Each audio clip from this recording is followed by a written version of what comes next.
کچھ لوگوں کا کہنا ہے کہ ماں اور باپ طاقتور ہوں تو جڑواں بچے پیدا ہوتے ہیں۔ کسی کا کہنا ہے کہ والدین میں سے کوئی ایک بھی زیادہ طاقتور ہو تو ان کے گھروں میں جڑواں بچے پیدا ہوتے ہیں۔ کچھ لوگ یہ تصور کرتے ہیں کہ جو میاں بیوی کثرت کے ساتھ ہم بستری کرتے ہیں تو اللہ پاک ان کے گھر جڑواں اولاد عطا کرتا ہے۔ مگر اس بارے میں علی شیر خدا کا قول بھی موجود ہے کہ جڑواں بچے کیوں پیدا ہوتے ہیں۔ عرب کا ایک واقعہ اس طرح سے بیان کیا جاتا ہے کہ عرب میں ایک شخص تھا جو بیٹیوں سے سخت نفرت کرتا تھا۔ اللہ تعالیٰ جب بھی اس کو بیٹی کی رحمت سے نوازتا تھا تو وہ بندہ اللہ کی رحمت پر سخت اعتراض کرتا۔ ایک دفعہ اللہ پاک نے اس شخص کو جڑواں بیٹیوں کی رحمت سے نوازا۔ جب اس کو خبر ملی کہ اللہ نے مجھے 2 بیٹیاں عطا کی ہیں تو بہت زیادہ دکھی اور پریشان ہوا اور اللہ پاک کی رحمت سے مایوس ہو کر کہ اللہ تعالیٰ نے مجھے بیٹیاں کیوں عطا کی ہیں، مایوسی کے عالم میں چلتے چلتے مولا علی شیر خدا رضی اللہ تعالیٰ عنہ تک پہنچ گیا۔ تو حضرت علی نے اس بندے کو اپنے پاس حاضر ہونے کا حکم دیا۔ جب اس بندے کو بلا کر حضرت علی کی بارگاہ میں حاضر کیا گیا تو شیر خدا نے فرمایا کہ اے بندے، اللہ تعالیٰ کی رحمت سے اس طرح مایوس نہ ہو کہ اللہ پاک جس کے ساتھ بہت زیادہ خوش ہوتا ہے تو اس کو جڑواں بچے عطا کرتا ہے۔ اللہ پاک نے جس بندے کو جنت میں اعلیٰ مقام عطا کرنا ہو تو اس کو جڑواں بیٹیوں کی نعمت سے نوازتا ہے۔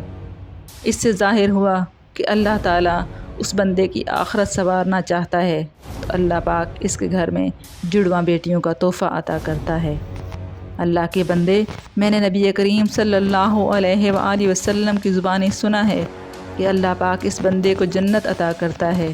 جو بندہ اپنی بیٹی کی اچھے طریقے سے پرورش کرتا ہے، اس کی تعلیم و تربیت کا بہترین خیال رکھتا ہے اور اس کی شادی کرتا ہے، اور جب اس کا وصال ہوتا ہے تو اللہ پاک اس کو جنت کے اعلیٰ درجے میں داخل کرے گا۔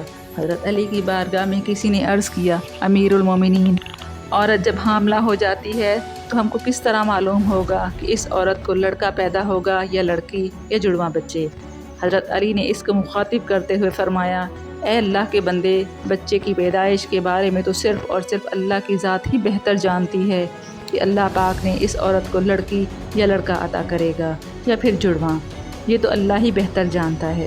حضرت علی نے مزید فرمایا، لیکن ہم آپ کو ایک نشانی بتا دیتے ہیں کہ حاملہ عورت کے گھر کیا پیدا ہوگا، لڑکا، لڑکی یا پھر دونوں۔ حضرت علی نے فرمایا، جب میاں اور بیوی ہم بستری کرتے ہیں تو اس دوران اگر مرد عورت پر غالب آ جائے تو سمجھ جانا کہ اس عورت کے گھر بیٹا پیدا ہوگا، مگر معاملہ اس کے الٹ ہو تو سمجھ جانا کہ اس کے گھر بیٹی پیدا ہوگی، اور اگر مرد اور عورت دونوں متوازن رہیں تو سمجھ جانا کہ جڑواں بچے پیدا ہوں گے۔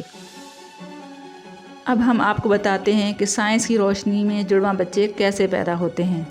سائنسدانوں نے حال ہی میں ایک تحقیق کی ہے جس میں انہوں نے یہ بتایا کہ جڑواں بچے 2 قسم کے ہوتے ہیں۔ ایک تو وہ بچے ہوتے ہیں جو ایک دوسرے کی شکل کے ہوتے ہیں، ان کو ہم شکل بچے بھی کہا جاتا ہے، جہاں بچوں کی دوسری قسم ہے کہ بچوں کی شکلیں ایک دوسرے سے مختلف ہوتی ہیں۔ پیدا ہونے والے جڑواں بچے کی شکل صرف اپنے بھائی سے مختلف نہیں ہوتی بلکہ اس کی شکل گھر کے کسی بھی فرد سے نہیں ملتی۔ سائنسدانوں نے جڑواں بچے پیدا ہونے کی وجہ یہ بھی بتائی ہے کہ جس عورت کا باڈی ماس انڈیکس بہت زیادہ بڑھ جاتا ہے تو اس عورت کو جڑواں بچے پیدا ہوتے ہیں۔ جب عورت کا باڈی ماس انڈیکس 30 سے زیادہ ہو جاتا ہے تو اس عورت کے گھر 100% جڑواں بچے پیدا ہوتے ہیں۔ ماہرین نے یہ بھی بتایا کہ جس کی فیملی میں جڑواں بچے پیدا ہوتے آ رہے ہوں تو ان کے گھروں میں جڑواں بچے پیدا ہونے کے چانسز زیادہ ہوتے ہیں۔ ایک دوسری تحقیق کے مطابق جس عورت کی عمر 35 سال سے زیادہ ہو جاتی ہے، اس کے گھر میں بھی جڑواں بچے پیدا ہونے کے چانسز زیادہ ہو جاتے ہیں۔